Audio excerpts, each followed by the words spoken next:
Life after Microsoft Windows, a Linux update. Let's check it out.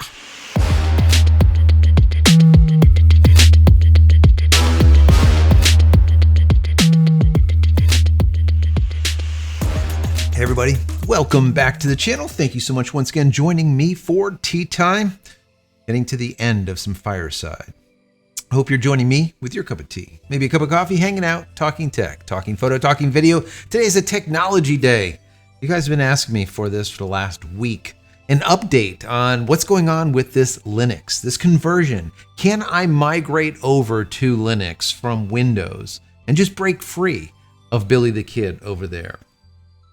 A lot of people are not happy with Windows because of what they've been doing lately, kind of gathering a lot of information that you really don't want them gathering. Taking snapshots of your screen every 2 to 3 seconds, 5 seconds, over and over and over, and then storing that information, then using your CPU and processing power to distill it down to usable information, whatever that means, and then sent off into the cloud to Microsoft for whatever they're going to do with it. Anyways, people are just sick of it, and there's a lot of people that are trying to break free of Microsoft. I did a whole video just on Adobe, right? And breaking free of Adobe. It was life after Adobe, cutting the cord.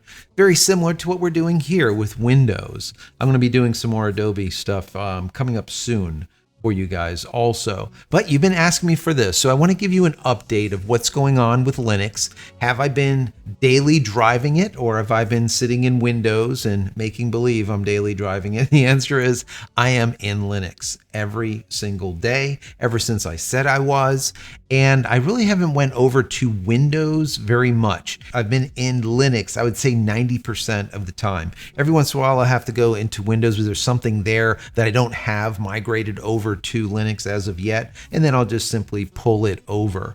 So I would say 95% of the time I'm in Linux. So the videos that you've been seeing, the last 3 or 4 videos, every single one of them was recorded on Linux, just so you know. And every single one of them was edited in Linux also. A lot of people didn't believe that. They're like, wait a second, hold on. How are you doing that? DaVinci, I know you guys use DaVinci over there, which we do. Is it working on Linux? And the answer is yes, it is. So I'm going to go through all of the stuff that's kind of working and things that are kind of not working, or things that I want to fix, and give you my take on it as of today.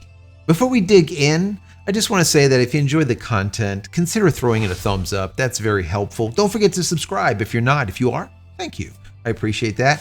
Click this little button over here, this notification button, so when I go live or when a new video comes out, you will be notified of it immediately. And if you haven't downloaded any of my ebooks, they're free just for you being here. Go to JCristina.com/books. Once again, JCristina.com/books. And if you want more of this breaking free of Microsoft, life after Microsoft Windows, I'll put a link over here to this playlist that I'm putting together, this series. So just click on that and you can watch all of this specific topic. And finally, if you just want to say thank you for all of my hard work, there's a little thank you button down here. You can click on that, give $1 or $2 if you like. If not, that's perfectly fine. The video is free anyways. Consider becoming a member of the channel. That would be even better. So let's jump right into this. I'm going to start out with the Nvidia GPU acceleration. If you were here before, you know I put together a list for you, all of the things that I need. And I said for you guys to do the same thing. If you're looking to migrate to Linux, put a list of must-haves and then wants. All of the must-haves of stuff that absolutely has to work for you to be able to use it as a daily driver. And then the wants is like the extras. Like for me, one of the wants is games. I want to be able to load Steam and then load in all of my Steam games and be able to play them on Linux instead of playing them on Windows. That was one of my wants. But the needs is what we're going to look at today. So the very first thing on my needs list is the Nvidia GPU acceleration. I need the Nvidia card to work properly. That means that I can't use generic drivers. I actually have to use Nvidia drivers. Now, this was not as easy as it should be. And the reason being is kind of my fault. Instead of just simply going to Nvidia's website, That would be way too easy. I went over to YouTube and looked at a whole bunch of videos on how to install Nvidia drivers onto Fedora 40. That's what I'm currently using. That's my Linux distribution. And I'm telling you guys, there is so many different means or different ways of doing it. I tried a bunch of different things using this repository and this one and doing this and doing that and all of these backflips. And I'm like, holy shit, this is like, I was just about ready to call it a day because that's the top of my list. Finally, I said, it doesn't have to be this hard. It shouldn't be this damn hard, right? And every one of these YouTube videos keeps saying that it's difficult and you have to do this, and you have to do that, and you got to load the CUDA drivers. And then if you don't do that first, then you have to. I'm like, holy shit, this is way too much. So I went over to NVIDIA's website. Matter of fact, you know what? Let's do it. Why don't we, right? So you can actually see this getting done. This is not rocket science. And I swear these people, they make it into this really difficult thing that really shouldn't be. It really shouldn't be. Anyway, so if we just simply go to NVIDIA, if you take a look right here, it has category. Now, what kind of driver do I need? I need a GeForce driver. So we put that in there. Now, down here, this is very important. We don't want Windows. Let's go and change that right out the get-go. And that is going to be a Linux 64-bit driver. That's what we're going to need. Now, I do not have an RTX. I have an old school. It is a 1070. So we're going to come down to 10 series. Perfect. And now we're going to tell it what we have. I don't have a 1080. I have a 1070. I don't have a Ti. I have this one, 1070. So there you go. It's a GeForce, it's a 10 series, it's a GX 1070. It is not, for some reason, it stuck Windows in there again. We need to fix that. It's not Windows. Come down here to Linux 64-bit. That's what I need. There we go. Now that looks good. Let me hit find and see what it comes up with. So there it is. Simple enough. We can see that it was updated Monday. It was July 29th. The number is 550-10702. Now, let's see if we click all. Now, this is the recommended or certified edition. So if we click all, as we can see here, there is a beta that's currently out. And instead of the 550 number, it is a 560. So we could download this. This is August 6th. So this is very new, very, very new.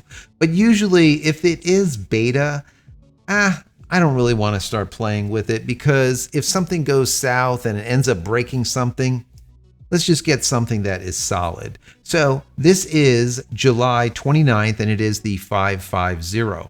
So let's take a look at what we currently have. Here we go. This is the NVIDIA settings. This is what gets installed once you install the drivers. And it gives you a lot of different functionality. You can go through all of this and set everything. But the main thing is we want to see the system information. And we can see that the drivers are a Linux, it's x86, and it is 64-bit. And then finally, the driver that's currently being used is exactly what we saw, which is the non-beta version, which is the current, let's call it stable version. And that is the 550-107.2. Now, I downloaded the new beta drivers and I was really considering installing them. I said, you know what? I'm not going to do it, guys. I'm not going to do it. So let me just show this to you real quick, just so you know how to do this, because all of this garbage that I was watching on YouTube, that's all it did was piss me off and it didn't help at all. Okay, it was convoluted. It made me break the operating system where it wouldn't boot up, or it would boot up, but I couldn't see the monitor. I couldn't see the screen anymore because it just screwed up the device drivers completely. So I had to reinstall. I don't want you to do that. So this is what's really simple about this. If we go into the downloads directory, okay, you see this right here, these .run files. This .run says 550. That is the stable version. And then this one that says 560, that is the beta one. I haven't tried it yet and I'm not going to. I just downloaded it. I clicked on it and I'm like, let it download. It's fine. But you can't just go and run this and then it just works like an exe file on Windows. Okay, that's not how it works. This is actually how you do it. Super, super, stupid simple. So what you're going to do is you're going to open up a terminal window, right? So I know some of you guys are working along with me, so you can get into your terminal window, however you do it. It's very, very simple. But once you get into the terminal window, you're going to want to go to your downloads directory or wherever you put this file. So once you have your terminal window open, this is super, super easy. You can type in ls-al and you're going to get a directory of where you are, your home directory. Okay. Now we know that we want to go into downloads because that's where we put it. So what we're going to do is we're going to type in cd to change directory, and we will type in capital D OW. We don't even have to type in anything else. We just hit tab. And there you go. It automatically fills it in. We hit enter. Now we're in the download directory. We type ls. Once again, we can type in just plain ls and it's going to show you the files in it. But I like to do ls-al. It gives me a little bit more information. This is the way I like it. So as you can see, we have two .run files. We have the one that is the 550, which is the current stable version, and we have the 560. This 560 right here is the beta. We're not going to run that one. Now, do you notice how one is green and one is white?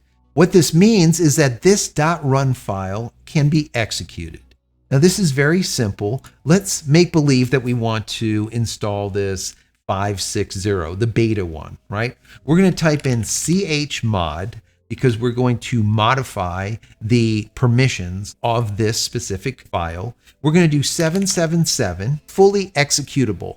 You don't want to do this for a lot of files. You only want to do it very, very, let's say, sparingly, because now anyone can run this file. It's not a good thing. But for what we're doing, this is perfect.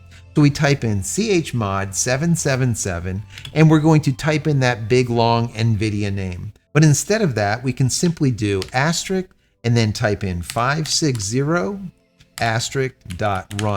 and then hit enter.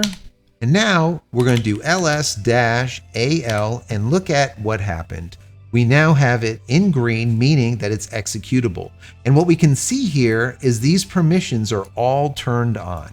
That's why I like, instead of doing an ls, where you can't see permissions, if you do the LSA or LSAL, we can see all of the permissions. So now that's all you would have to do is // and then type in the name of either one of those and hit enter, and it's going to immediately run that specific driver installation. It's going to download everything that you need. It's going to stick everything where it goes. It's going to do the full configuration for this specific card on this specific system. And that is it. No rocket science. That's all we had to do was download the driver and then run the driver just like if it was an executable on Windows. But of course on Linux, it's a little bit different. The difference here is on Linux, you have to first tell that specific file that it has executable rights, let's call it permissions, by doing the chmod 777, and that's it. It's very stupid simple. And that is all. It does the whole thing. You don't have to do anything else. And when it's done, you're done. Was that not just easy? And that's the kind of thing. And that's one of the things that bothers me sometimes when dealing with going through a lot of different videos on YouTube. Everyone has a different way of doing things. And then sometimes they're outdated. Sometimes the person just doesn't know what the hell they're talking about. And it just, everything gets convoluted. And if you don't know yourself, then you don't know what's real and what's not real, or what's right and what's not right. And then you end up like me, destroying your Linux and then having to reinstall it for 15 minutes. Anyways, NVIDIA accomplished, done. And the next thing was my mouse and keyboard. I need to make sure that my mouse is going to work properly and all of these little damn buttons are going to work, right? On Linux, not on Windows. And the problem is, like I said in the last video, Logitech doesn't have drivers for Linux. Why? I don't know. It's just stupid. But luckily, someone in the community wrote a very nice, let's say, driver connectivity connection GUI, right? So that it allows you to then dial in what all of these buttons do. Let me bring that up. Let me see if I pull that screen back up. I'm going to bring this up. It's called Piper. So this is very similar to what you would see with the Logitech software on Windows. It's black and white. I think the one Logitech has more pretty colors or whatever, but it does the same damn thing. You can have different profiles. This is profile 1. You can set up your resolution, 400 all the way up to 6400. I could set the sensitivity rate from 125 to 1000. Then I can go to each individual button and tell it exactly what I want it to do. Every single one of those buttons. Then the LEDs, if I want it to cycle through different colors, I can do that also. So it's called Piper. And if you go over to, and I'm going to show this to you because once again, I know there's going to be people that are following along. So this is your storefront. If you want to download some software, all of this, the majority of it is free. You just simply go and search for it. I'm going to search for Piper, and there you go. Piper Game Mouse Configuration. I click on it, and there it is. Now it says open. And the reason being is I've already installed it. If I didn't, it's going to say install, and I'll be able to either pick a Linux install or a flat pack install. Now, it doesn't really make a difference. Some pieces of software come only flat pack. Some of them come with the standard Fedora type of Linux install. Flat packs are really cool because they are agnostic. A flat pack can be used on, let's say, Ubuntu, and it also could be used on Mint, and it could be used on what we're using here, which would be Fedora, whatever. But anyways, that's all you would do is just click install. That's it. It literally installs the software, you open it, and now you dial in your mouse to however you need it to be. So keyboard and mouse fixed, perfect, no problem. That one was very easy. That was literally a search, hit install, and I was done. Now the next thing is the multiple monitors. I have a 34-inch wide over here. I have a 27-inch over here, and I need to be able to flip-flop them, and I need to be able to adjust them, do color, all kinds of stuff. And the answer is, as soon as I installed that Nvidia driver, I had functionality of all of that. So there was no other software that I needed. Those drivers already gave me the full control over the two monitors. So it was kind of a no-brainer after that. So I didn't need to download anything. Now, my audio, the Scarlett. I absolutely had to have that because all of my mics come through that. It goes from analog to digital, comes in through USB, yada, yada, yada. I had to have that Scarlett 2x2 audio interface. It has to work. And what's really nice is I didn't do, once again, anything, and it just simply worked. It recognized all 4 channels being piped into it and then out into Linux without a problem. So if I go and look up my audio devices, what are available, it will show me all 4 of them. You're not going to beat that. Absolutely perfect. So that worked. The next thing was the Canon EOSR. Is it compatible? Will it work? And that's what I'm using right now. And the answer is yes. But this is a little bit of a big but. I originally tried using the Elgato card that I have in my computer. And it has 4 HDMIs coming into it. It's like a $300 card. It's a really good card for Windows. And that's one of the things with Elgato. Some Elgato product do not work with Linux. They work with Windows because they're very driver and software oriented. And that card, that $300 card, didn't work. So I pulled out something I had laying around, this $30 4K capture card, capture device. And the thing worked. All right, it worked. But what I found was it was a little bit jittery, right? It worked, but it didn't work great. And the latency was pretty bad also. It was about 300 milliseconds behind. So the audio, or I guess my lips moving in comparison to the video, 300 milliseconds is a lot. That's not a little bit. Think about 500 milliseconds is a half of a second. So 300 milliseconds, you're getting close to a half second delay. So basically my lips weren't in sync with the audio. It looked like, I guess, a Chinese dub kung fu movie from back in the 80s or something. So I wasn't having it. I just didn't like it. So I pulled this out. I bought another one. This time I got this. This is an EVGA. It is, let me see, it's the XR1 Pro. Now, This thing is just over $100. So it's not cheap. The other one is like $30, $30, $100. The difference is this actually has a latency of about 40 milliseconds, 50 milliseconds. At 50 milliseconds, you really don't need to even shift audio. You can't even tell that the voice and the lips are off that tiny, tiny fraction of a second, right? So it's not, you don't even have to do anything. Once I put it into post-production, we're gold. So I ended up buying this. It worked out great. Right as soon as I installed it, I didn't have to do anything.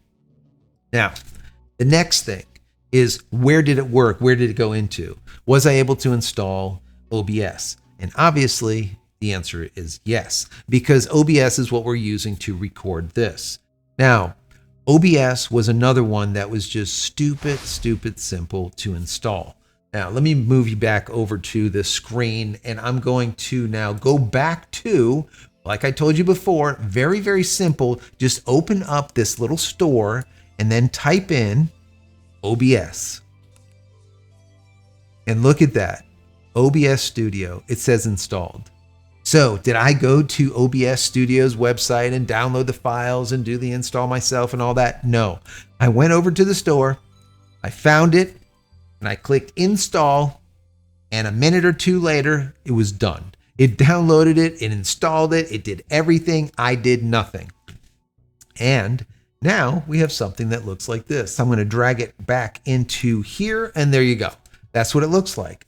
OBS is running. I put together a few scenes. Now on the OBS that I have on Windows, I got a lot more scenes than what we see here. But what I decided to do is, instead of importing the OBS scenes that I created over the course of 6-10 years, okay, a long period of time, I said, you know what? I'm going to make these from scratch.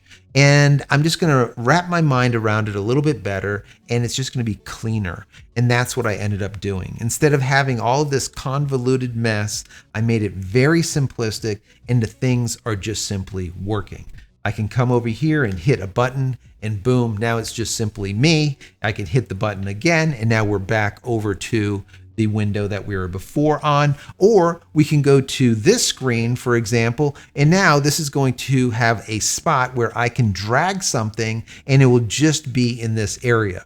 For example, if I want to show you a web browser, I can simply stick that over here onto the side, and boom, now you see me and you see the web browser. Let's go over to OBS Studios, right?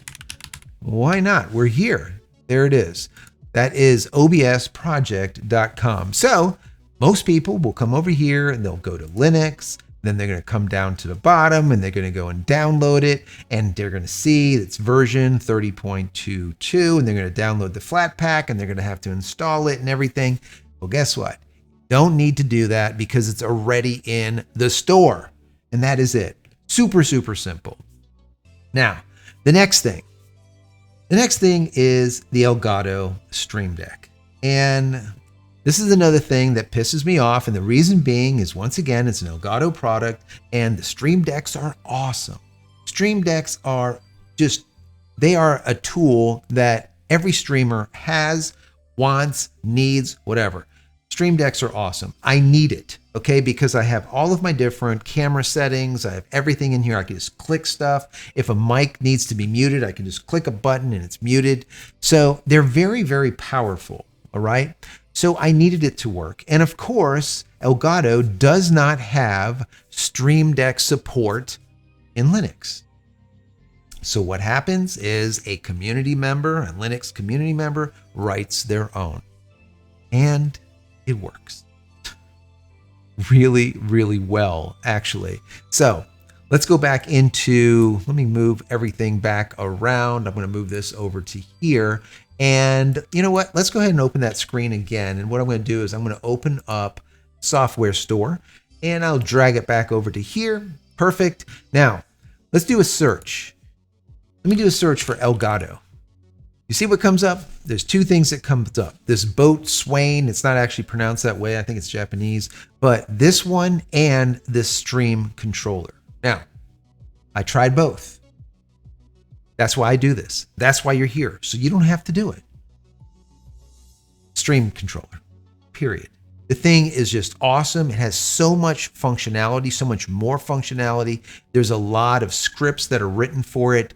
It is just super easy. I have them both installed, but my preference is definitely by far this Stream controller.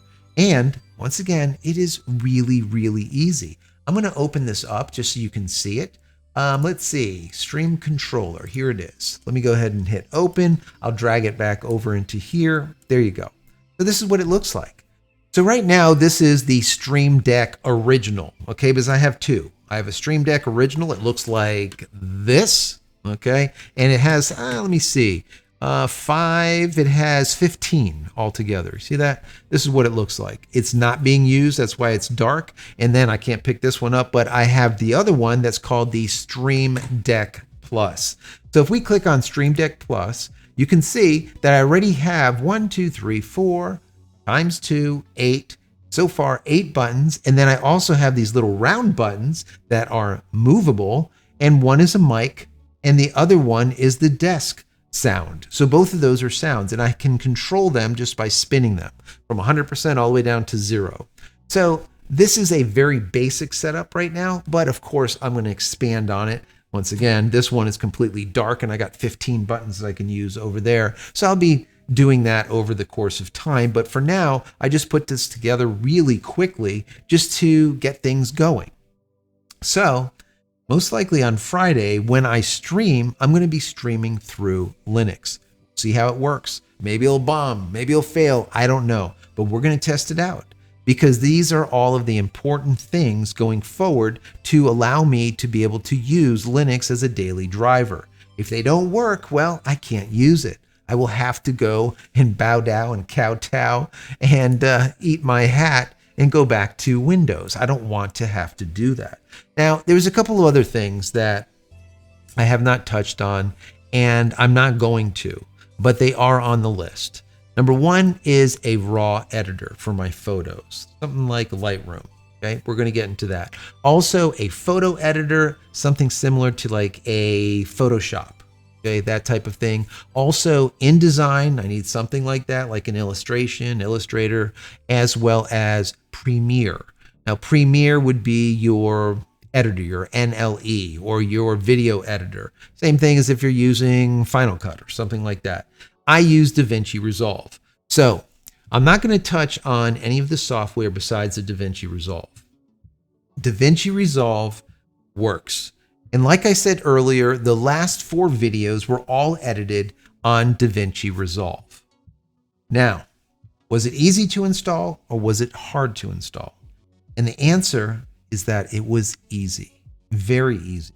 There are a couple of commands that you have to type in your terminal window, and the reason being is it needs to download and install certain libraries that are currently not there. Also, some of the libraries that are there need to be moved into, let's say, a dead zone where they're no longer seen because they don't work, right? So DaVinci needs a certain set of, let's call them drivers, they're called libraries in Linux. And if it doesn't have it, it will fail. But once you do those couple of commands, it immediately runs. And not only does it run, what I found really fascinating is that it runs better.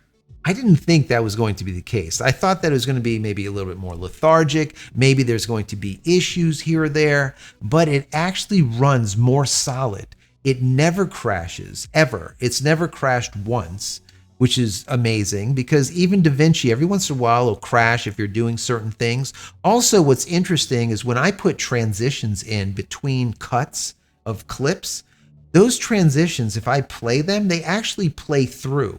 Whereas if I play the same transition on the Windows version, it will stutter step through the transition and then start speaking normally after the transition. So it just simply works better. Now, there is a caveat. Not everything is roses. The problem is, if you do not have a bought version of DaVinci Resolve, it does not like MP4 files. Now, every piece of software uses MP4 files, right? So that kind of pisses me off. That is a problem, right? Because I didn't buy DaVinci Resolve. I probably should have, but I just never bought it because I didn't need any of the features that it gives you if you purchased it. All right. Maybe I'll still purchase it now. Anyways, I didn't buy it, so MP4s are not a thing. Also, AAC files, which is also very generic, it's almost used everywhere for audio, they also are not recognized unless you have the purchased version. So what I have to do is I have to take my MP4 file and run it through a piece of software called Handbrake. So let me bring you back over to my screen so we can take a look at this. Let me drag that over. Perfect. Now, what are we going to search for? We're going to search for Handbrake. Handbrake. Just type in hand, it should pop up. And there we go. Handbrake. It's already installed. Now, this is a piece of software that allows you to convert audio files to any format, video files to any format. You can change all kinds of things. It is a very, very powerful tool. So that's all I have to do is take the MP4 file and drag it into Handbrake and then go and use the preset that I created that has all of the settings that I want, and I hit go. That is it. 2-3 minutes later, it depends on how long the video is. Sometimes it might take 5 minutes. It depends on how powerful your computer is. And now we have a file that you can drag right into DaVinci Resolve. Your audio's there, the video's there. Everything is perfect. It's lossless. There's no quality reduction. There is that added step if you're going to record on OBS and you want to drag it into DaVinci Resolve on Linux and you didn't pay your $300. That's going to take you an extra, let's say 5-10 minutes to be able to go through that hand braking of the video. But once that's done, everything on DaVinci Resolve is absolutely flawless so far. And once again, I've edited 4 videos. You guys didn't even know about it, because I didn't even tell you. The last 4 videos were all edited on DaVinci Resolve on Linux and was recorded on Linux, OBS Linux. And everything else about those videos were done on Linux, including the thumbnails. I used GIMP and I used Krita. Guys. So I'm not going to get into that, but I have been a proponent of Affinity Photo, Designer, and Publisher. They are awesome alternatives to Adobe. But Affinity does not work on Linux. Now, my understanding is there is a way to make it work. Now, I'm going to try it. If I succeed, this is going to be a major milestone. Okay, a major milestone, because I don't like GIMP and I don't like Krita and I don't like a lot of this stuff. And the reason being is I just don't know it. If I am not able to get Affinity and the entire suite, the whole I own it all. If I can't get it to work on Linux, I'm going to figure out which one I want to use and I'm going to dive into it deep. GIMP, Krita, whatever it's going to be, so that I can get those thumbnails done. We will see. But my fingers are crossed that I'll be able to get Affinity into Linux. I'll let you know, probably in another update coming up. So I know this video was a little bit longer than usual, but I wanted to show you my screen. I wanted to show you what I was doing. And if you have any questions about what I talked about, or if you want to know how to do something, and if it's something that I've already done, let me know, and I will let you know in the comments below how to do it. If there's something that's a little bit more technical, I might make a video specifically on that.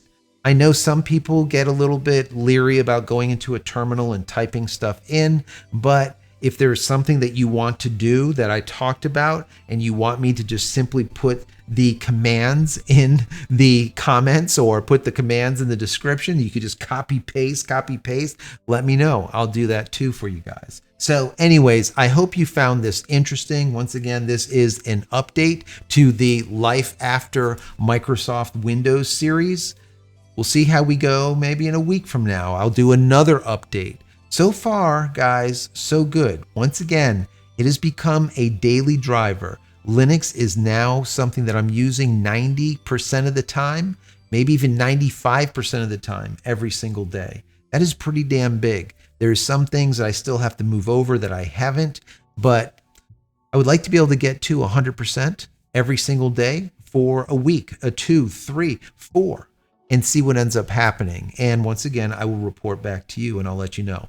Anyways, if you enjoyed this video, like I said before, throw it a thumbs up. Tell your friends, family, colleagues, tell everyone about the channel so we can grow it. We want to make it bigger and bigger.